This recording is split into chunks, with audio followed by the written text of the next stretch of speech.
கடிதத்தின் வார்த்தைகளில் கண்ணா நான் வாழுகிறேன். பேனாவில் ஊற்றி வைத்தது எந்தன் உயிரல்லோ. பொன்னே உன் கடிதத்தை பூவாலை திறக்கின்றேன்.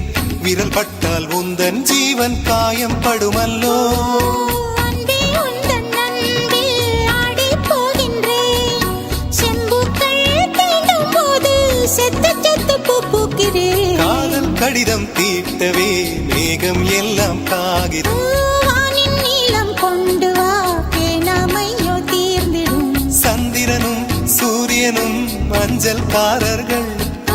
இரவு பகல் எப்பொழுதும் அஞ்சல் உன்னை சேர்ந்திடும். காதல் கடிதம் தீட்டவே மேகம் எல்லாம் காகிதம்.